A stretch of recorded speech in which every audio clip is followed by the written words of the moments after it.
From the Library of Congress in Washington, D.C. It is my pleasure and honor to yield the floor to the great Tom Friedman.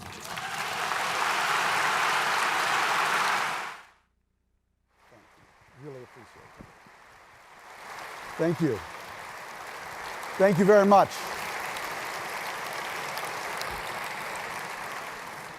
Wow, it's great to do a neighborhood concert. This is fantastic. Marty, thank you. We are in a golden age of journalism, at least as regards two newspapers, the New York Times and the Washington Post. We are going at it every day.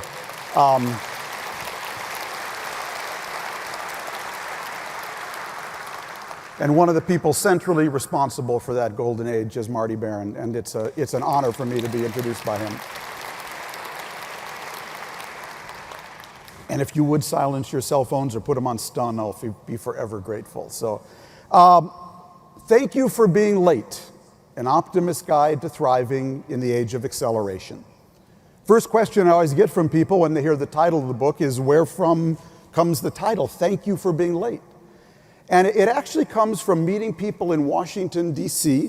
I live in Bethesda. For breakfast, I like to not waste breakfast when I'm downtown eating alone. I like to learn from someone, so I often organize business breakfast. And every once in a while, someone comes 10, 15 minutes late. And they say, Tom, I'm really sorry. It was the weather, the traffic, the subway, the dog ate my homework. And one day, over 3 years ago now, my friend Peter Corcell, energy entrepreneur, came. We were meeting at the Hay Adams. He came a few minutes late, said the usual, Tom, I'm really sorry, the weather, the traffic, the subway, the dog ate my homework. And I just spontaneously said to him, actually, Peter, thank you for being late. Because you were late, I've been eavesdropping on their conversation. Fascinating. I've been people watching the lobby. Fantastic. And best of all, I just connected two ideas I've been struggling with for a month. So thank you for being late. Well, people started to get into it. They'd say, well, you're welcome. Because they understood I was actually giving them permission to pause, to slow down, to reflect. In fact, my favorite quote from the front of the book is from my teacher and friend Dov Seidman, who says, you know, when you press the pause button on a computer, it stops. But when you press the pause button on a human being, it starts. That's when it starts to reflect, rethink, and reimagine. And boy, don't we need to do a lot of that now. Now this book, thank you. This book actually was triggered when I paused and engaged with someone I wouldn't normally engage with. So as I said, I live in Bethesda, Maryland with my wife, Ann, and about once a week I take the subway to work. And so for me, that means driving from the Bethesda Hyatt, from our home on Bradley Boulevard to the Bethesda Hyatt. I park in the basement of the Bethesda Hyatt in the public parking garage there, and I take the red line into DC, down to the New York Times office, not far from the White House. And 3 years ago now, I did that. I parked my car, took the red line in, spent the day at the office, took the red line back, got in my car, timestamped ticket, drove to the cashier's booth, handed it to the cashier. He looked at it, looked at me and said, I know who you are. I said, great. He said, I read your column. I said, great, parking guy reads my column. He said, I don't always agree. I thought, get me out of here. But I actually said, well, that's good. It means you always have to check then. And I drove off thinking, it's great, the parking guy reads my column. Anyways, a week later, I took my weekly trip into DC by subway. Parking garage, red line, office, red line back, parking garage, car, timestamp ticket, cashier's booth, same guys there. This time he says, Mr. Friedman, I have my own blog. Would you read my blog? I thought, oh my God, the parking guy is now my competitor? What just happened? So I said, well, look, write it down and I'll look it up. So he tore off a piece of receipt paper and he wrote on it, odanambi.com. I got home, I told Ann, I called it up on my computer. It turns out he's Ethiopian, was writing about Ethiopian politics from the perspective of the Oromo people, a real democracy advocate, and it was pretty good. It was a pretty good blog. I thought about him for a few days, and I eventually concluded this was a sign from God that I should pause and engage this guy. But I didn't have his email, so the only way I could do it was park in the parking garage every day. So that took 3 or 4 days. I don't remember how long anymore. But we overlapped one morning at 7 a.m. I parked under the gate so it couldn't come down. I got out of my car and I said, Ayile, now I know his name, Ayile Bogia. Ayile, I would like your email. I'd like to send you a message, which he gladly gave me. And that night, we began an email exchange. I've saved them all, and most of them are in the front of the book. They're kind of funny. But I basically said to him, in essence, I have a proposition for you.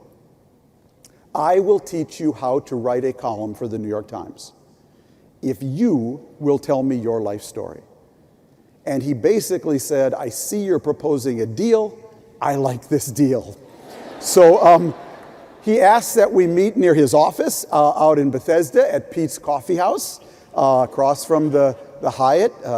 Pete's has since sent me a gift certificate for putting them in the book, which we did 2 weeks later.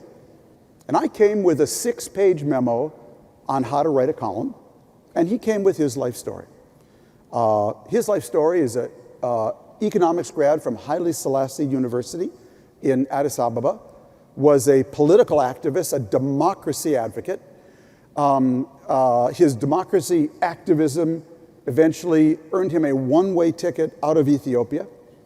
We welcomed him here in our country as a political exile. Yes, we did that. And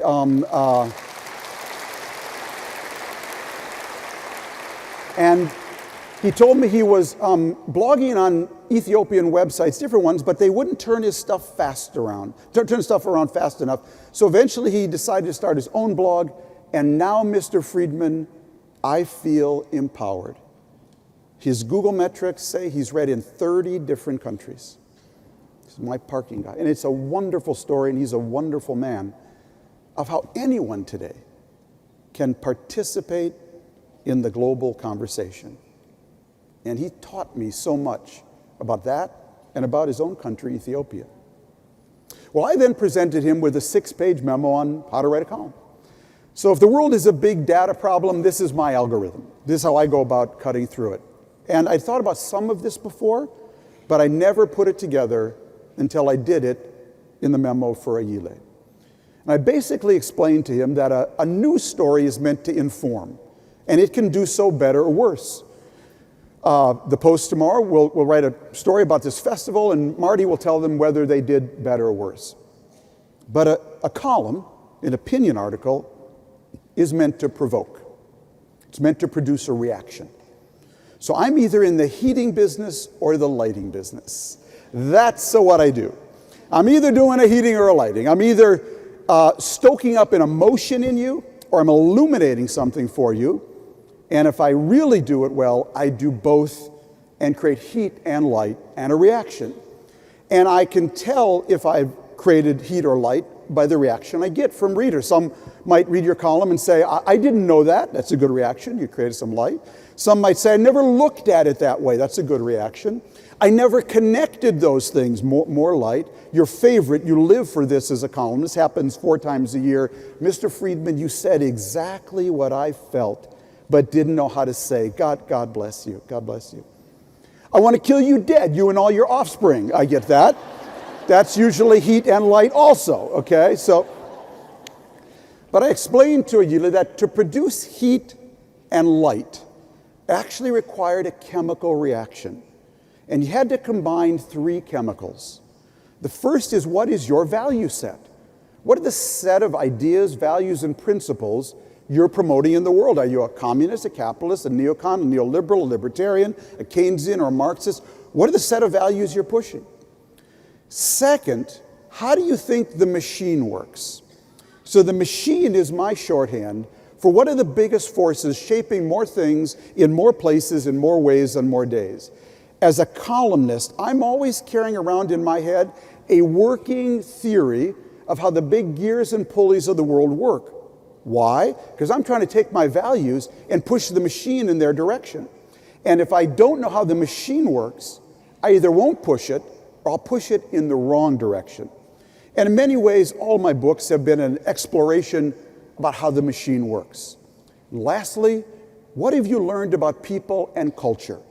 How the machine affects different people and culture, and how they come back and affect the machine, because there's no column without people, and there are no people without culture. Stir those three together, mix it up, let it rise, bake for 45 minutes, and if you do it right, you will produce a column that produces heat or light. Well, the more I engaged with Ayile on this, we had 3 sessions at Pete's Coffee House and several emails in between, the more I stepped back and would say to Ann, well, if that's what a column is about, what's my value set? Those of you who read me know that I have a rather quirky set of values. I'm not quite a liberal. I'm certainly not a conservative. And that's because my values actually emerge from the small community I grew up with in Minnesota in the 1950s, 60s, and 70s at a time and place where politics worked. And that had a huge impact on me to this day. How do I think the machine works today? And what have I learned about people and culture? And I decided that was the book I wanted to write. And that's what Thank You for Being Late is all about. The first half is about how the machine works, and the second half is about how this machine today is not just changing your world, it's reshaping your world. And it's reshaping 5 realms in particular: the workplace, politics, geopolitics, ethics, and community. So let me try to give you a quick run through. How does the machine work today? Well, I think what is shaping more things in more places, in more ways, on more days, is the fact that we are in the middle of 3 nonlinear accelerations, all at the same time, with the 3 largest forces on the planet, which I call the market, Mother Nature, and Moore's Law. Now, I should tell you that I mix these 3 together for a reason. One of my teachers in this book, Lynn Wells, something he's really taught me, which is, I think, essential to doing proper journalism today, is never think in the box and never think out of the box. Today, you must think without a box, okay? You need to be melding all of these disparate things together, and in my case, they are the market, Mother Nature, and Moore's Law. So the market for me is digital globalization, not your grandfather's globalization. That was containers on ships, planes, and trains. If you chart that today, it's actually flat to going down. But digital globalization, the way everything is being digitized and globalized, whether through Facebook or Amazon or Google or Twitter or PayPal or MOOCs, if you put that on a graph, it looks like a giant hockey stick. Mother Nature for me is climate change, biodiversity loss, and population growth in the developing world. If you put that on a graph, it looks like a hockey stick. And Moore's Law, get the first slide up here for a second, coined by Gordon Moore, the co-founder of Intel in 1965. Gordon Moore posited that the speed and power of microchips would double roughly every 24 months, and the price would stay roughly the same. Moore's Law has held up for 52 years, and it is the engine driving all technological change today. Because Moore's Law drives more globalization drives more climate change. Now, about once a year for the last 52 years, someone has written an article saying Moore's Law is over, it's going to run out. And for 52 years, what they all have in common is they were all wrong. Moore's Law is alive and well. It's now about 30 months, but your computer at home now is probably operating on an Intel workhorse chip that's a 14 nanometer chip. It has 37.5 million transistors per square millimeter. You cannot see them. At the end of 2017, Intel will introduce its, under Moore's Law, 10 nanometer chip. It will have 100 million transistors per square millimeter. Now, I know that's very abstract, hard to conceive what that means. Basically, what it means is the difference between those two chips is the difference between a self-driving car that needs the whole trunk to contain the brains of that car so it can drive itself, and a self-driving car that will just need a little box under the front seat. So if you think your world is fast now, wait till the end of the year. In fact, Intel's engineers once, to try to explain the power of Moore's Law, once sat back and said, what if a 1971 Volkswagen Beetle had improved at the same rate microchips had? What would it be like today? And they calculated that that 1971 VW Beetle today would go 300,000 miles an hour, it would get 2 million miles per gallon, and it would cost 4 cents. You'd be able to drive it your entire life on 1 tank of gas. That is the power of the technological exponential now driving our lives. So my chapter, though, on Moore's Law, and I'm really just going to talk about that today, not the climate and the market. My chapter is actually called What the Hell Happened in 2007? What the hell happened in 2007? What's this guy talking about? 2007? Such an innocuous year.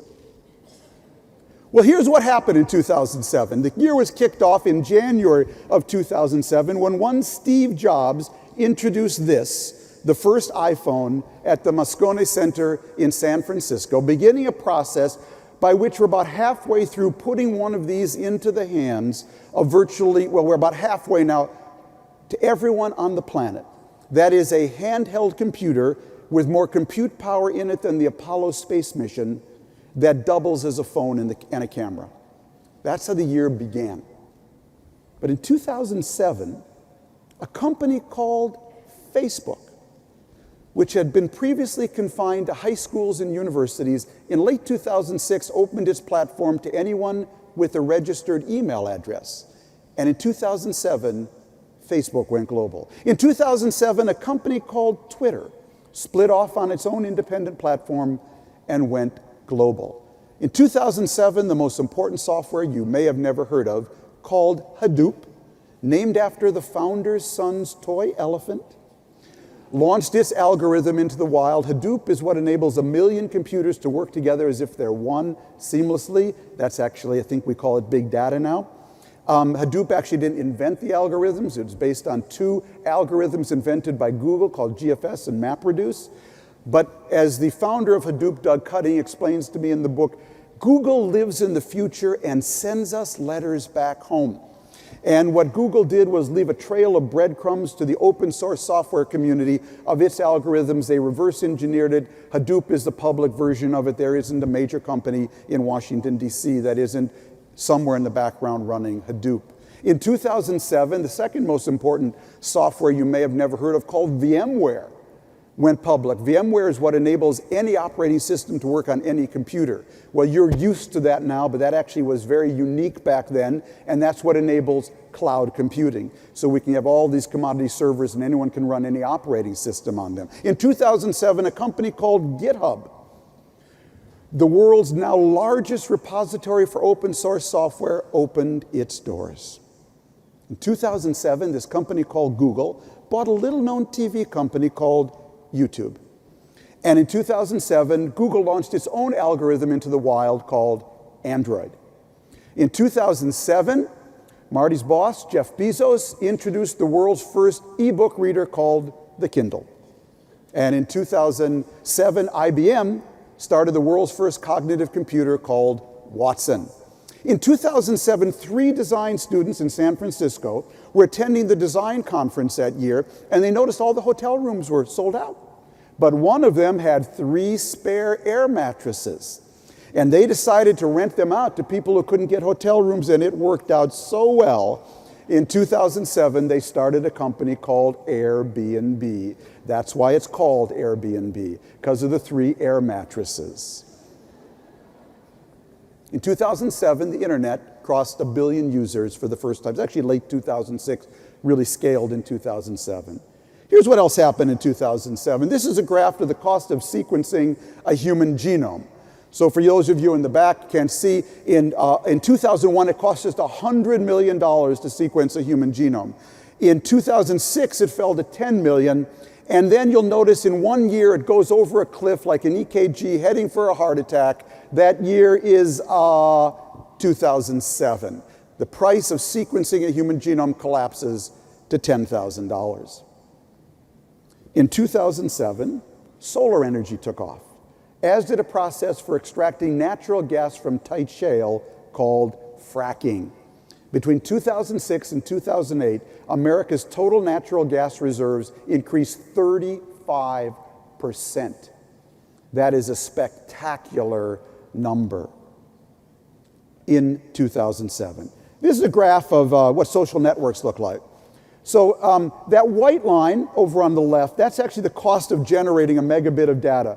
You'll notice the line goes straight down in, what year is that? 2007.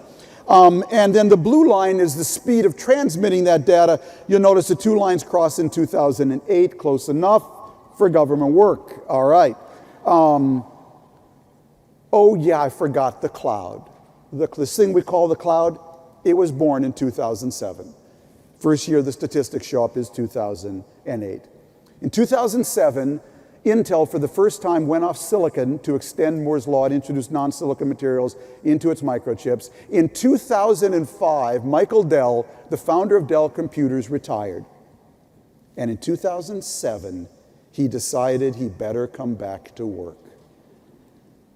Turns out, friends, 2007 may be understood in time as surely one of the greatest technological inflection points since Gutenberg. And always remember, someone was alive when Gutenberg invented the printing press. And surely some monk turned to some priest and said, now that is really cool, okay? You mean I don't have to write all these Bibles out longhand anymore? We can just stamp them out? Well, I think you were alive at a similar inflection point in 2007. Unfortunately, we all completely missed it. Why? Because of 2008.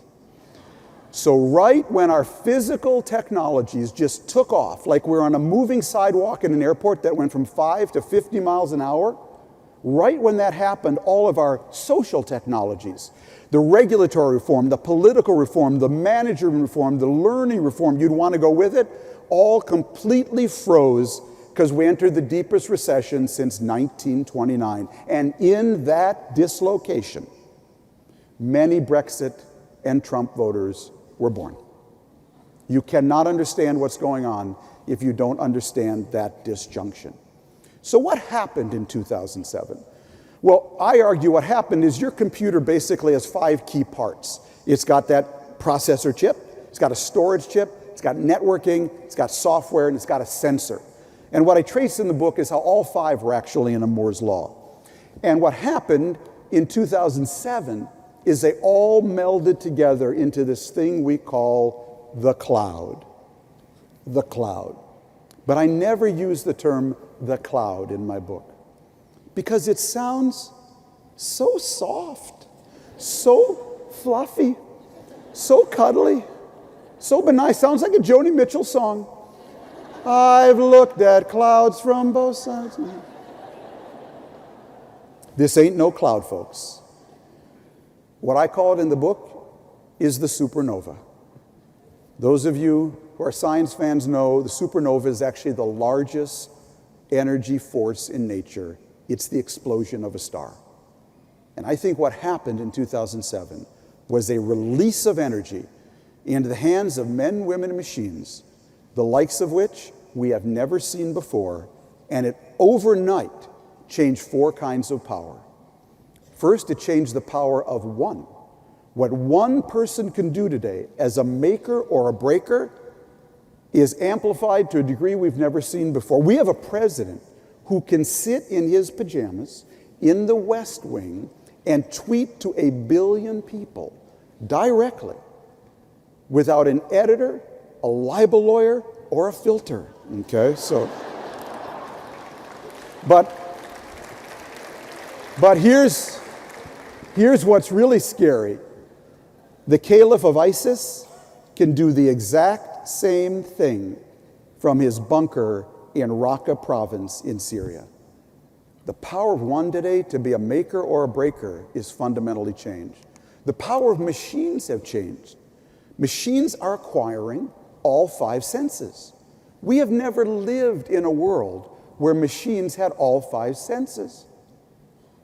And as a result, machines can now analyze, optimize, prophesize, customize, and automatize anything.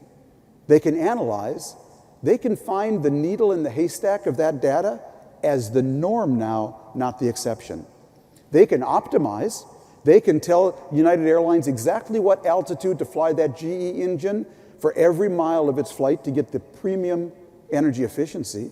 They can prophesize. Oh, you've seen the IBM Watson ad. The repairman comes to the building, says, I'm here to repair the elevator. And the guy says the elevator's not broken. And the repairman says, I know, but it will be in 6 weeks. Because with big data, we know that. We can customize just for you. And we can now digitize and automatize everything and anything. That is a new world, one we've never inhabited before. We kind of crossed that line, I would argue, in February 2011, on All Places, a game show. There were 3 contestants. 2 were the all-time Jeopardy champions, and the 3rd contestant simply went by his last name, Mr. Watson.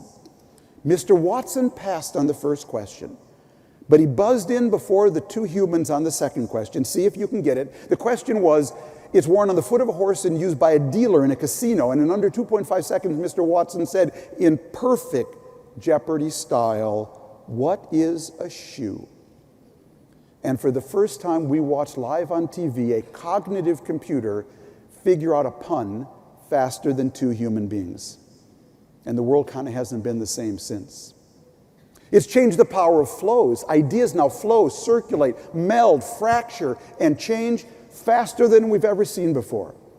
Confederate statues were up for, a century and a half, and bam, one day we decided to take them down, and they're all gone. Barack Obama ran 6 years ago saying marriage is between a man and a woman. Today, blessedly so, he says marriage is between any 2 humans who love each other, and he followed Ireland in that opinion. Ideas now flow and change and congeal at a pace we've never seen before. And lastly, it's changed the power of many. These amplified powers of men, women, and machines have become so great that we have become the biggest forcing function on and in nature. And that's why the new climate era has been named for us, the Anthropocene. Well, the argument I make in this book is that these 4 changes in power, they're not just changing your world, they are reshaping your world. And that requires fundamental rethinking of everything. And they're reshaping 5 realms: politics, geopolitics, ethics, the community, and the workplace. So let me spend the second half of this talk talking about what I mean. So basically, the workplace is being changed in large part because of this graph. I was out working on the book and I was interviewing Astro Teller, the CEO of Google X, Google's research arm. And I went to see him and I told him the thesis of the book, and he got up from his desk and went over to his whiteboard and he drew this very crude, simple graph. So the blue line across the middle, you'll notice it has a positive slope, but it's very gradual. I said, what's that, Astro? He said, that's the average rate at which human beings and societies adapt to change over time. It has a positive slope, but it's gradual. The white line that starts below and then loops up, that's technology. So if you lived at the left end of that line in the 11th or 12th century, we forget, if you lived in the 11th century or 12th century, your bow and arrow did not get better between the 11th century and the 12th century. There was no bow and arrow 2.0 in the 12th century, okay? The line of innovation was very flat.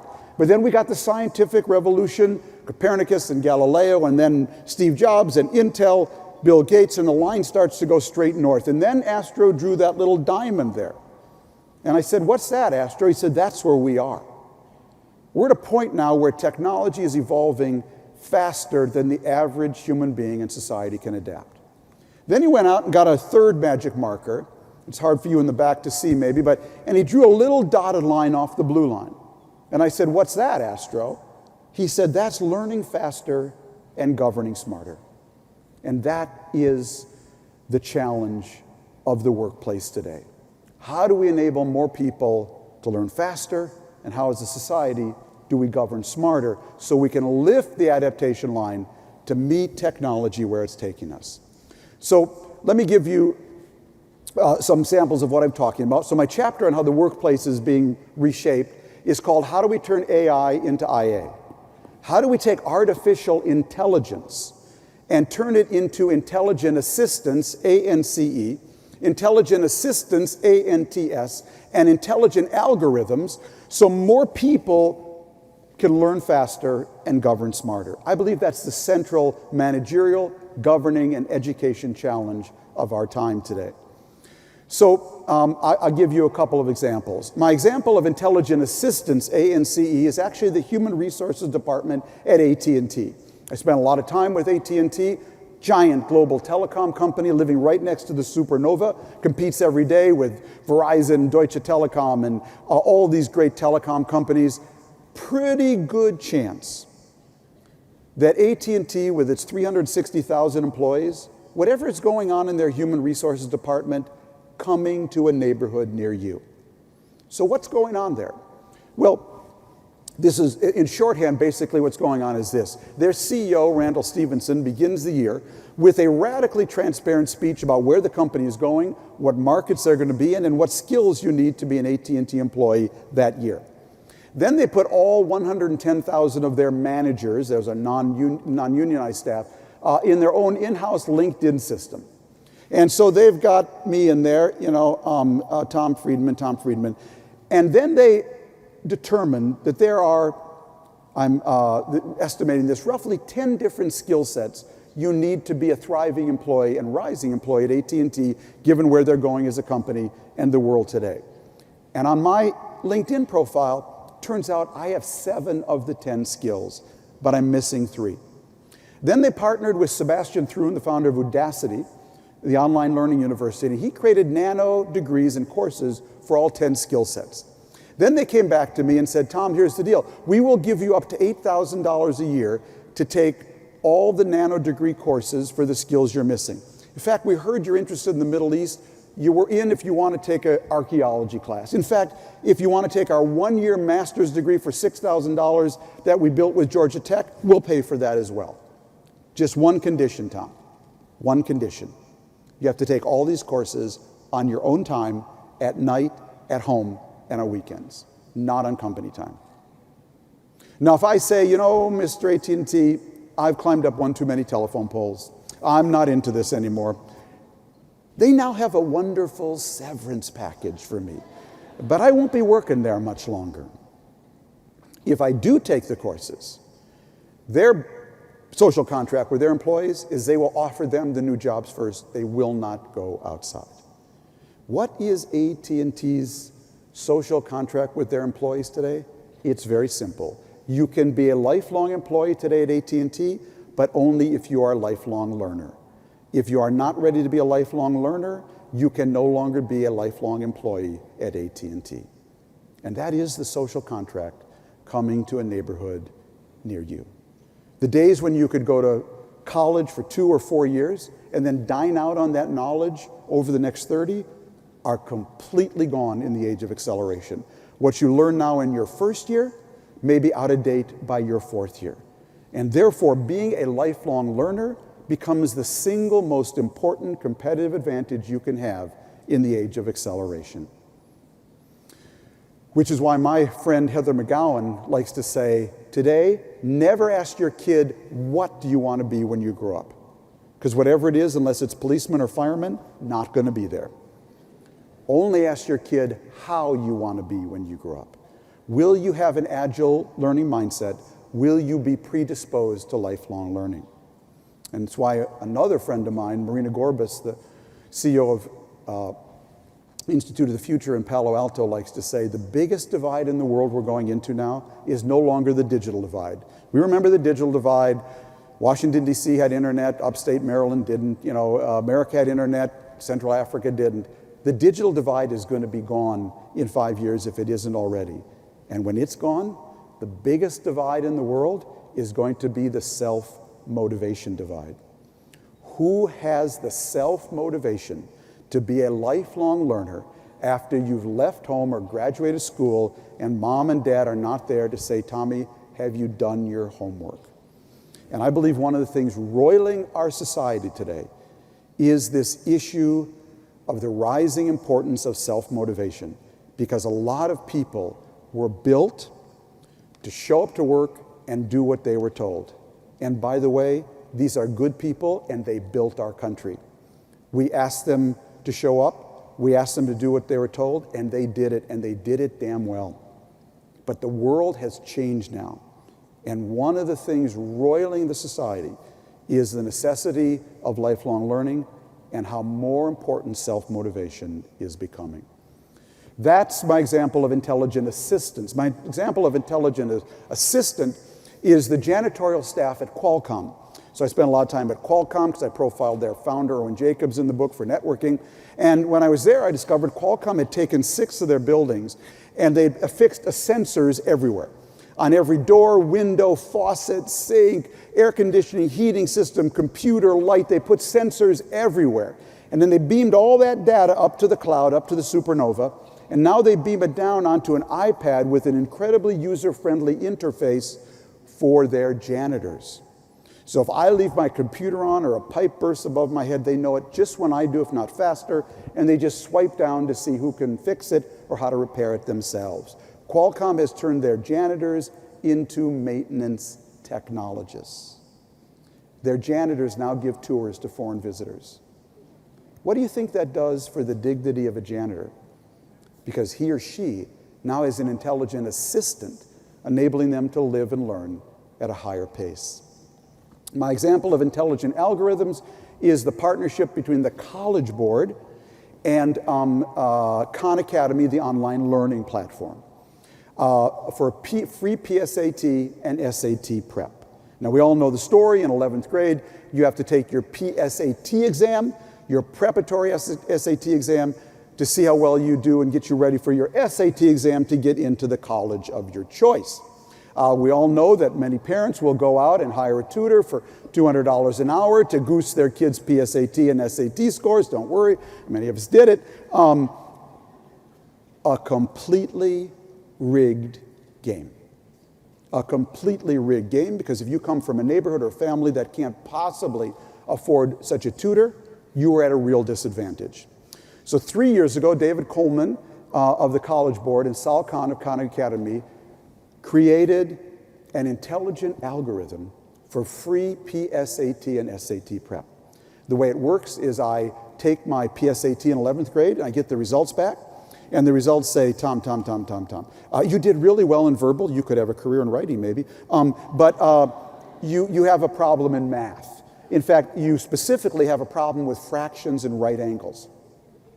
It then takes me to a practice site just for fractions and right angles, just for the things that I'm weak at. Doesn't waste any time on my strength. If I do well there, take me to another site that says, you could be in AP Math. Me? In AP Math? I don't know anyone who's in AP Math. No one in my neighborhood was in AP Math. No, you could be in AP Math. Another site for college scholarships, and another site where young boys and girls at the Boys and Girls Clubs of America are volunteering to shepherd other young people through this intelligent algorithm. Last year, 3 million American kids got free PSAT and SAT prep through this intelligent algorithm. Last example is opportunity at work. So we have a real problem in this country. We had, last count, roughly 32 million people who started college but never finished. Some went 1 year, 2, 2.5, 3, 3.5 years. They drop out before they did get a degree. They go to apply for a job. Where's your BA? No BA, no job. So there are groups like Opportunity at Work that have come along that will now, you can come to them. They will badge what you learned in 1 year, 2 years, 2.5, 3 years, and they will then partner with employees to slot you in based on what they have determined you know. So I profile in the book a young African-American woman, Lashana Lewis, who was going to Michigan Tech studying computer science. She had to drop out for family reasons after 3.5 years. Ended up having to drive a bus to and from a computer school, couldn't make that up, and working on the help desk at a law firm, helping lawyers rediscover their lost passwords. She was discovered by a group like Opportunity at Work. They partnered with MasterCard, slotted her in as a systems engineer at MasterCard. Today she is a senior systems engineer at MasterCard, and in the last line in her interview in my book, she says, "And Mr. Friedman, I still don't have my BA." That is an intelligent algorithm. Now I'm going to make a bet with every one of you. I'm going to bet none of you have heard of any of this. And that's because you were paying attention to our last election. You see, the fact is, there is massive innovation going on in our country on the pathway of education to work. In fact, there's so much innovation. I thought at one point I could just write a book on that. Whatever you can think of, I promise you somebody in some community is already doing it. It just needs to be shared and scaled. Unfortunately, what was our last election about? Bernie Sanders' big idea was to tear down the big banks. Donald Trump's big idea was to tear down Hillary Clinton.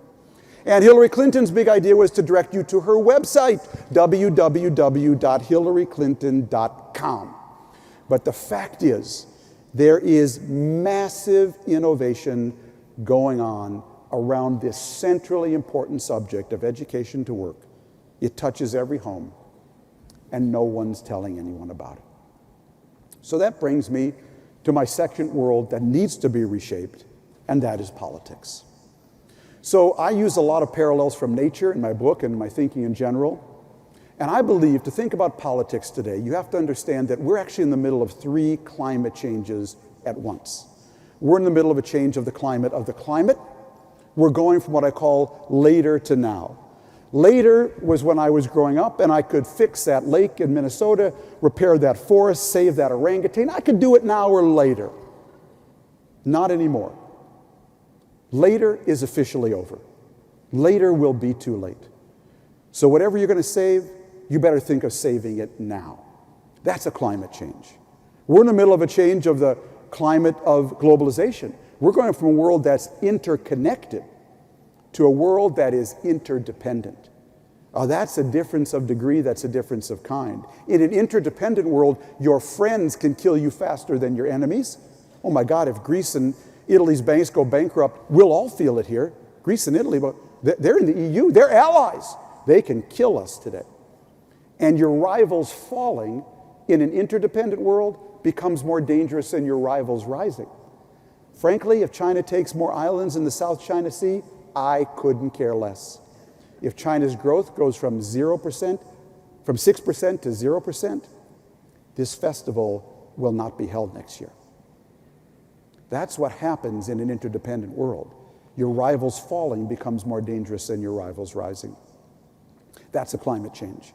And lastly, we're going through this climate change in technology. Machines can now, as I said, analyze, optimize, prophesize, customize, and automatize anything. Well, as I thought about that and thought about politics, I said to myself, well, if we're going through all these climate changes, who can I interview? Because what do you want when the climate changes? You want 2 things. You want resilience. You need to be able to take a blow. But you also want propulsion. You want to be able to move ahead. You don't want to be curled up in a ball under your bed just because 3 climates are changing at once. So as I said, I thought, who can I talk to about how you get resilience and propulsion when the climate changes?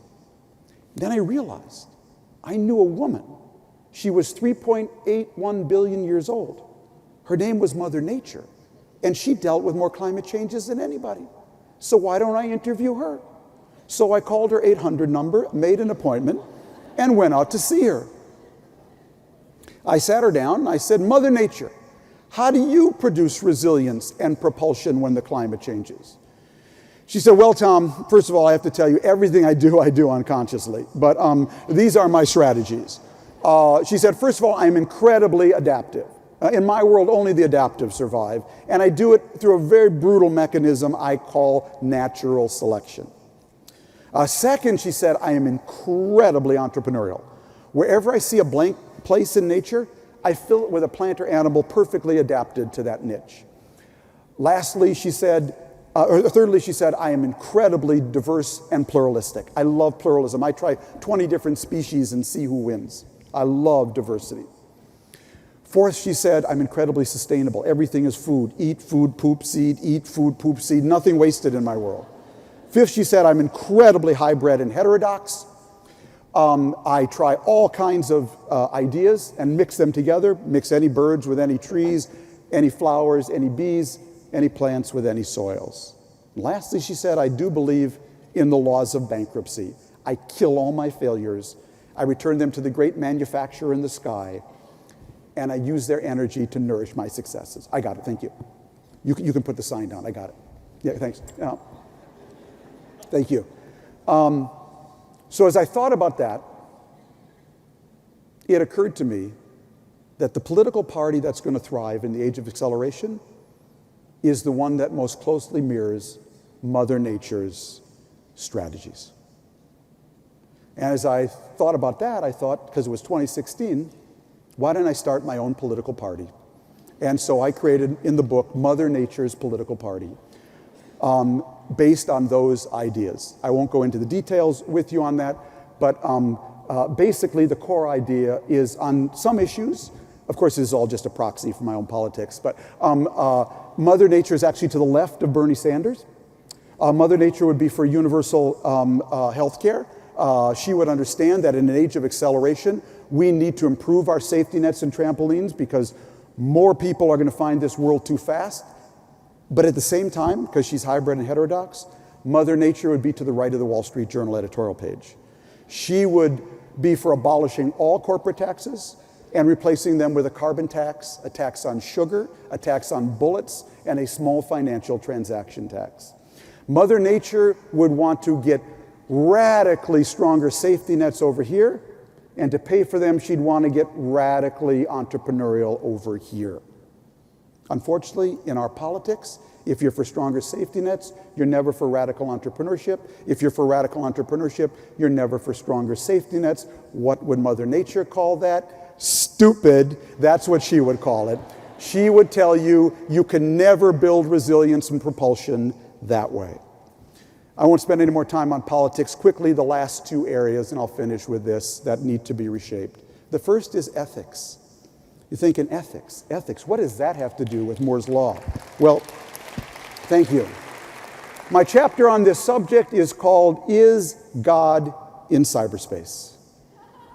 Is God in cyberspace? And it actually comes from the best question I ever got on book tour, 1999. I'm at Portland, Oregon, and a man stands up in the balcony. I'm selling a book called Lexus and the Olive Tree, and he says, Mr. Friedman, I have a question. Is God in cyberspace? And I said, I have no idea. So I got home, I called my spiritual teacher, this is a Rabbi, Tzvi Marks, the great Talmudist I met at the Hartman Institute in Jerusalem. He now lives in Amsterdam, married to a Dutch priest, interesting character. I said, Tzvi, I got a question I've never had before. Is God in cyberspace? What should I have answered? And he said, Tom, well, basically in our faith tradition, we have two concepts of the Almighty. One is that he's almighty. He smites evil and rewards good.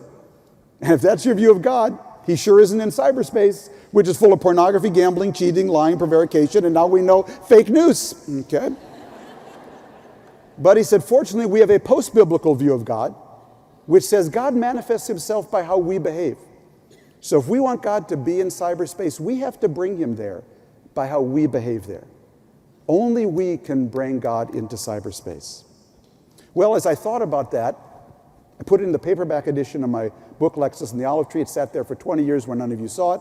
And And there it was. Anyways, I start writing this book, and suddenly I start asking myself that question again. I said, why are you asking that question? And the answer immediately became clear to me. It was for two reasons. The first happened just last year. I think 2016 was the year when we started living 51% of our lives in cyberspace. That's where we went to get our news, find a book, buy a house, buy a car, meet with our friends, find a date, find a spouse. We are now living, in the developed world at least, 51% of our lives in cyberspace. And my definition of cyberspace is that it's a realm where we're all connected and no one's in charge.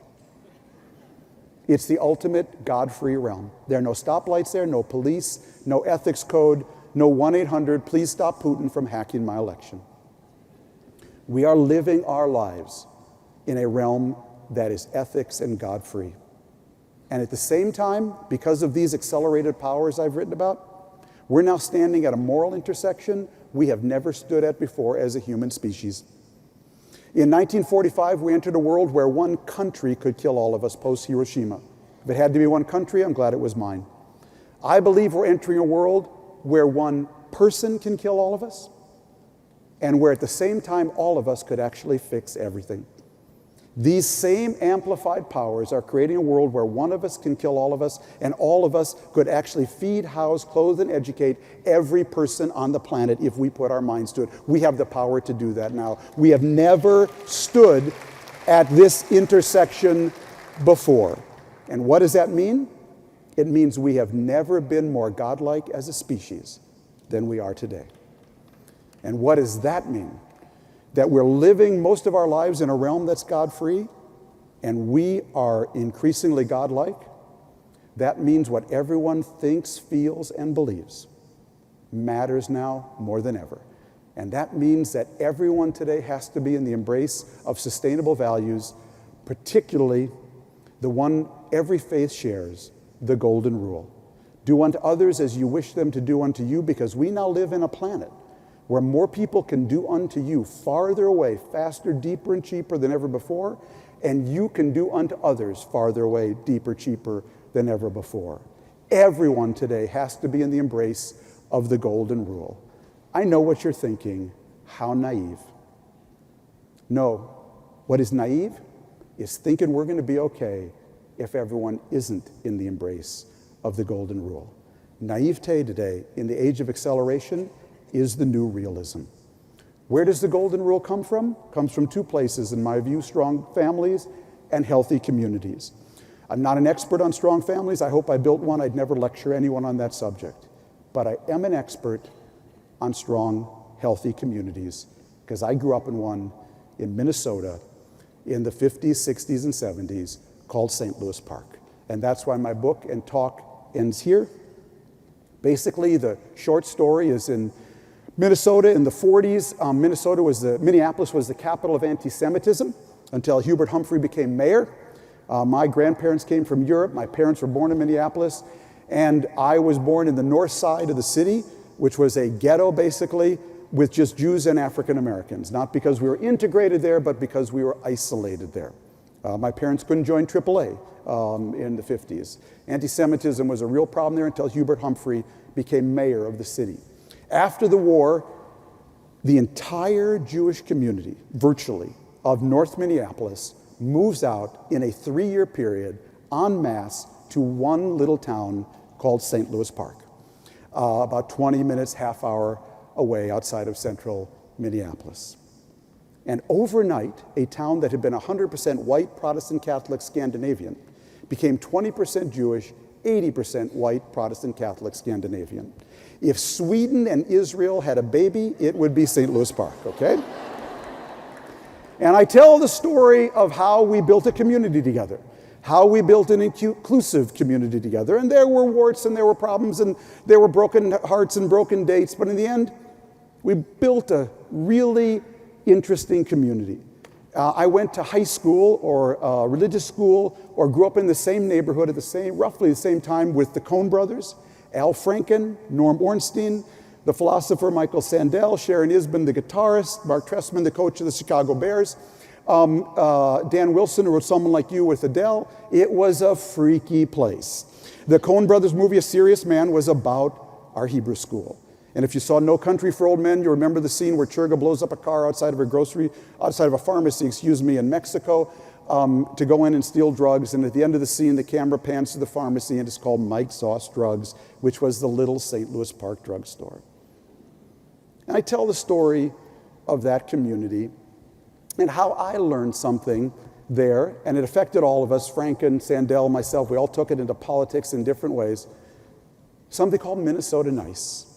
Hard to explain Minnesota Nice if you're not from Minnesota, but in the book I tell the story. I was home writing the book, and I went to my friend Jay Goldberg's wedding, Ken Greer's daughter's wedding, and my friend Jay Goldberg was there. We sat at the table, and Jay told me, Tom, my wife Eileen was driving on the ring road around Minneapolis today, and a driver almost drove her off the road. And she came home and said, Jay, I was so mad I almost honked. Okay. That's Minnesota for road rage, okay? I tell another story. There was actually a Jewish mafia in Minnesota in the 30s and 40s. My dad grew up with these guys. He wasn't in the mafia, I swear. But when I was a young boy, 5 or 6 years old, my dad came home one day and told me a friend of his had been sent to jail. And when you're a 6-year-old, 5-year-old kid, the idea your dad knows someone who went to jail, that is freaky.